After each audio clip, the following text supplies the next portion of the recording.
لگے جس بستی پر شب خون مارنا تھا،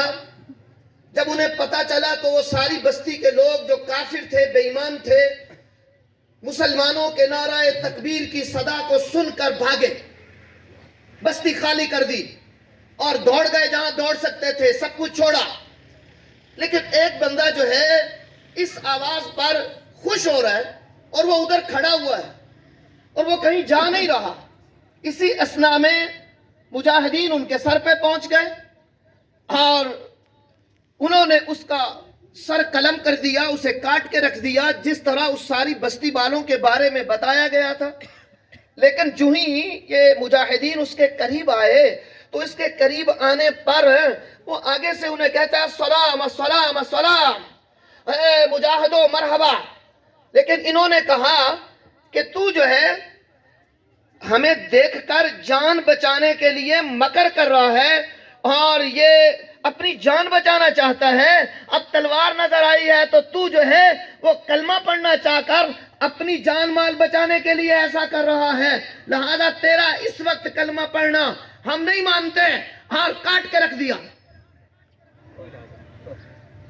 نتیجے میں جب یہ لوگ واپس بارگاہ رسالت مآب میں آئے اور آپ کو یہ ساری بات کہہ سنائی، بھئی بات سمجھئے گا، یہ سارے وہ لوگ ہیں جن کے لیے آج ساری امت کہتی ہے ہر صحابی جنتی جنتی، ہر صحابی جنت میں جائے گا، ہر بندہ اپنی سمجھ کے مطابق جو ہے ان کے تذکرے کرتا ہے۔ لیکن میرے سید نے فرمایا تھا لوگوں، یہ جوتیاں اور نالین اور کبھی تاج سر کا دونوں برابر نہیں ہوتے ہیں، وہ جس نے بھی پہنے ہوں یہ دونوں چیزیں برابر ہونے والی نہیں ہیں، یہ سمجھ کی بات ہے۔ تو صحابہ کی شان ہے، رتبہ ہے، مرتبہ ہے، تو ان جیسا کوئی کائنات میں میرے نبی کے ساتھ وفا والا پیدا نہیں ہوگا۔ یہ دو ٹوک بات ہے، اس میں کسی کا کوئی فلسفہ کوئی حکمت نہ ہونے کے برابر۔ لیکن میرے پیارے دوستوں، نبی پاک صلی اللہ تعالیٰ علیہ وآلہ وسلم کے حیات مبارکہ میں، آپ کی سیرت طیبہ میں، آپ کے اخلاق کریمانہ میں وہ سارے موقع اگر آپ دیکھو تو وہ ایک دو صرف انگلیوں پہ گنے جا سکتے ہیں جب میرے نبی کے چہرے پر جلال آیا ہو، جب میرے نبی کے چہرے پر جو ہے وہ غضب کے آثار جنہیں ہم الفاظ کی کمزوری کی وجہ سے ان کے جلال کی کیفیت کا تذکرہ کرتے ہیں، اس وقت نہیں آئے۔ بی بی پاک سیدہ زینب سلام اللہ علیہا، آپ کو مکہ سے ہجرت کے بعد ان کے خاوند کے عوض رہائی ملی۔ جو ہی سواری پر بیٹھ گئی تو ان کے دیور نے سواری پر بیٹھی امید والی عورت کی پیٹ میں اپنا نیزہ مار دیا۔ یہ بیٹی سید نبی پاک صلی اللہ علیہ وسلم کی صاحبزادی ہے، اس زخم سے مدینہ پہنچی اور اس زخم سے وہ شہید ہو گئی، اور میرے حضور کی آنکھوں میں اتنے زیادہ آنسو اس سے پہلے اور اس کے بعد نہیں آئے۔ لیکن اس کے باوجود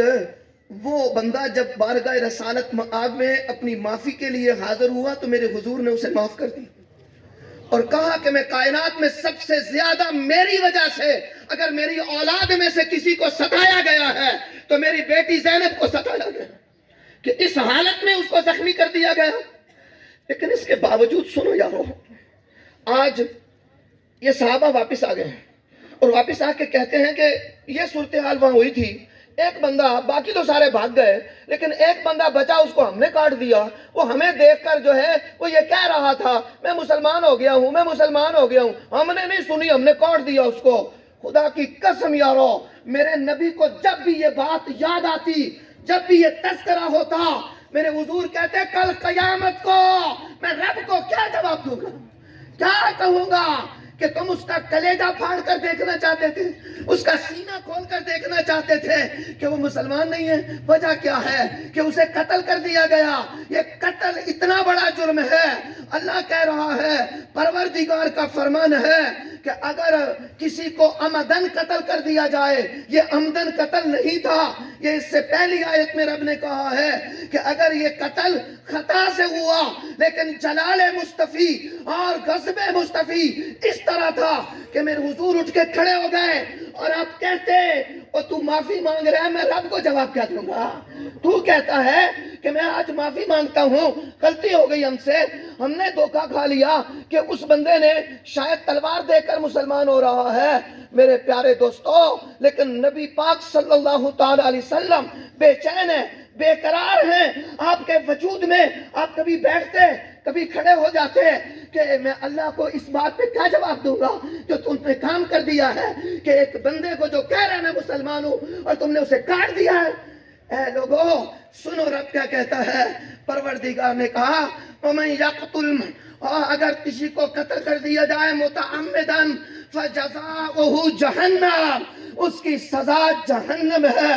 رب کی اس پر لعنت ہے، اور قیامت والے دن اس کے لیے جو ہے دردناک عذاب اللہ نے تیار کر رکھا ہے۔ اے چودھری سعید صاحب، اللہ تعالیٰ آپ کے درد کو، آپ کے دکھ کو اپنی رحمت سے تبدیل فرما دے، لیکن یہ بات طے ہے آپ یہاں بھی عدالت میں بھی اور محشر کی عدالت میں بھی جب تک آپ معاف نہیں کریں گے اللہ اس قاتل کو معاف نہیں کرے گا، اللہ اس قاتل کو معاف نہیں کرے گا۔ یہ میرے رب کا قانون ہے، یہ اللہ کا فرمان ہے کہ قتل اتنا بڑا جرم ہے۔ ہم اللہ سے فریاد کرتے ہیں کہ پروردگار آپ کو پھر اس بڑے سانے دکھ پر جو ہے صبر کی توفیق عطا فرمائے اور ان ظالموں کو ان کے انجام تک پہنچائے۔ وما علینا الا البلاغ۔